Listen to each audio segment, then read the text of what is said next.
नमस्कार मित्रांनो, आपल्या महाराष्ट्र राज्याचा 2025-26चा आर्थिक बजेट कालच सादर झाला आणि त्यामध्ये आपले उपमुख्यमंत्री अजित पवार यांनी शेतकऱ्यांसाठी कोणकोणत्या नवीन योजनांची घोषणा केली आहे तेच आपण या व्हिडिओमध्ये बघणार आहोत। व्हिडिओला पुढे जाण्याअगोदर जर तुम्ही आपल्या चॅनलवरती नवीन असाल तर कृपया चॅनल लवकरात लवकर सबस्क्राइब करा आणि व्हिडिओ जर का तुम्हाला आवडला तर व्हिडिओला एक लाईक नक्की करा। तर चला तर मग व्हिडिओ सुरू करूया। मित्रांनो, महाराष्ट्र विधानसभेमध्ये राज्याचे अर्थमंत्री श्री अजित पवार यांनी 2025-26चा अर्थसंकल्प मांडला आहे आणि या अर्थसंकल्पामधून कृषी क्षेत्रासाठी अनेक तरतुदीसाठी करण्यात आल्या आहेत।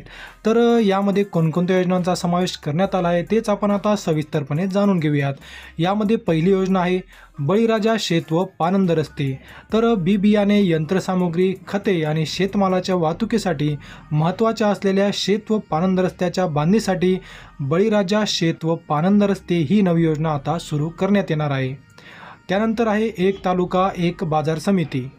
आता ज्या तालुक्यांमध्ये बाजार समिती अस्तित्वात नाही तेथे किमान एक स्वतंत्र बाजार समिती स्थापन करण्याचे ठरवण्यात आले आहे आणि त्यासाठी एक तालुका एक बाजार समिती योजना राबविण्यात येणार आहे। मुख्यमंत्री सौर कृषी वाहिनी योजना 2.0। आता कृषी क्षेत्रातील 16,000 मेगावॅट विजेची मागणी हरित ऊर्जेतून पूर्ण करण्याचे उद्दिष्ट ठेवण्यात आले आहे आणि त्यासाठी शेतकऱ्यांना दिवसा विश्वासार्ह वीजपुरवठा करणे शक्य व्हावे यासाठी 27 जिल्ह्यांमध्ये मुख्यमंत्री सौर कृषी वाहिनी 2.0 मधून 2,779 विद्युत उपकेंद्रांसाठी सौर प्रकल्प हातीत घेण्यात आले असून ते आता ऑक्टोबर 2026 पर्यंत पूर्ण होणार आहेत। सौर कृषी पंप जानेवारी 2024 पासून आतापर्यंत 2,90,129 सौर कृषी पंप स्थापित करण्यात आले आहे आणि सध्या प्रत्येक दिवशी सुमारे 1,000 पंप या गतीने सौर कृषी पंपांची स्थापना आता करण्यात येत आहे। नानाजी देशमुख कृषी संजीवनी प्रकल्प टप्पा 2। तर नानाजी देशमुख कृषी संजीवनी प्रकल्पाचा दुसरा टप्पा 21 जिल्ह्यातील 7,201 गावांमध्ये राबविण्यात येत असून या प्रकल्पासाठी सन 2025 मध्ये 351 कोटी 42 लाख रुपये नियतव्यय प्रस्तावित करण्यात आला आहे। कृषी क्षेत्रामध्ये कृत्रिम बुद्धिमत्ता म्हणजेच एआयचा वापर करणे। कृषी क्षेत्रामध्ये कृत्रिम बुद्धिमत्ता व अत्याधुनिक तंत्रज्ञानाच्या वापराचे धोरण आखण्यात येत आहे। त्यामध्ये शेतकऱ्यांना पीक नियोजनाचा सल्ला देणे, उत्पादन खर्च कमी करणे, उत्पादकता वाढवणे, दर्जेदार शेतमालाचे उत्पादन तसेच शेतमालाला हक्काची व शाश्वत बाजारपेठ मिळवून देणे यासाठी शासकीय, निमशासकीय व खाजगी क्षेत्रात उपयुक्त असलेल्या प्रणाली शेतकऱ्यांपर्यंत पोहोचवण्यासाठी कृत्रिम बुद्धिमत्ता म्हणजेच एआय तंत्रज्ञानाचा वापर करण्यात येणार आहे। पहिल्या टप्प्यात 50,000 शेतकऱ्यांच्या 1,00,000 एकर क्षेत्राचा त्याला फायदा होईल। त्यामध्ये येत्या 2 वर्षांमध्ये त्यासाठी 500 कोटी रुपयांचा निधी उपलब्ध करून देण्यात येणार आहे। महाराष्ट्र सिंचन सुधारणा कार्यक्रम।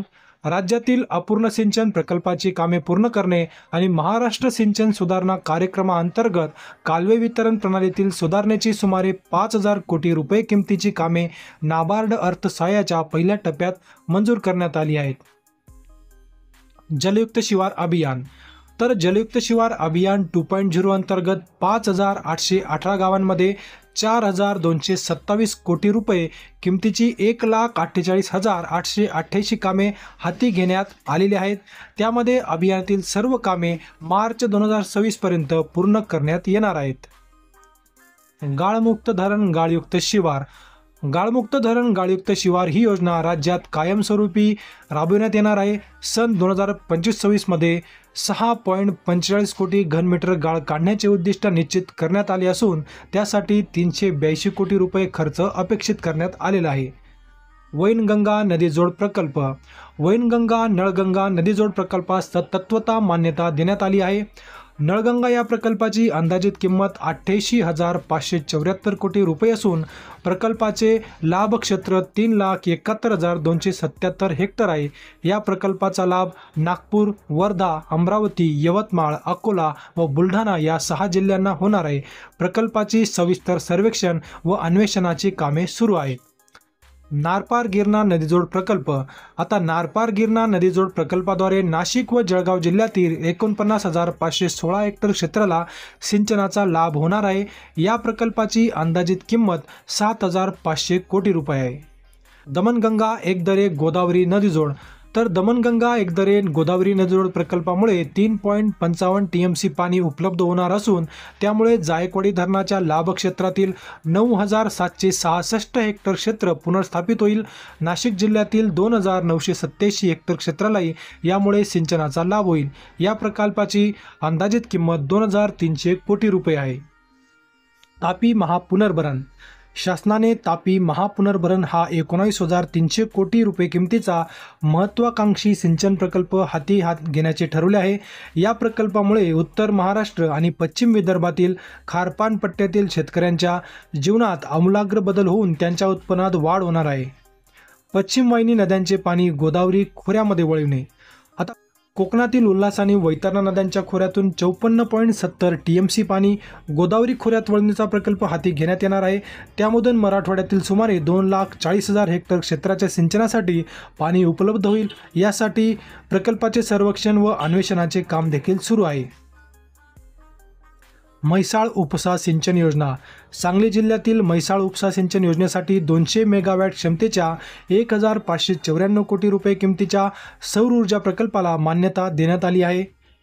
गोसीखुर्द राष्ट्रीय प्रकल्प गोसीखुर्द राष्ट्रीय प्रकल्पातून डिसेंबर 2024 अखेर 12,332 हेक्टर सिंचन क्षमता निर्माण झाली असून हा प्रकल्प जून 2026 पर्यंत पूर्ण करण्याचे नियोजन आहे आणि सन 2025-26 करता 1,460 कोटी रुपयांचा नियतव्यय आता प्रस्तावित करण्यात आलेला आहे। उदंचन जलविद्युत प्रकल्प उदंचन जलविद्युत प्रकल्पाद्वारे वीज निर्मिती व वीज वापराचे संतुलन साधून सुरळीत वीज पुरवठा करणे।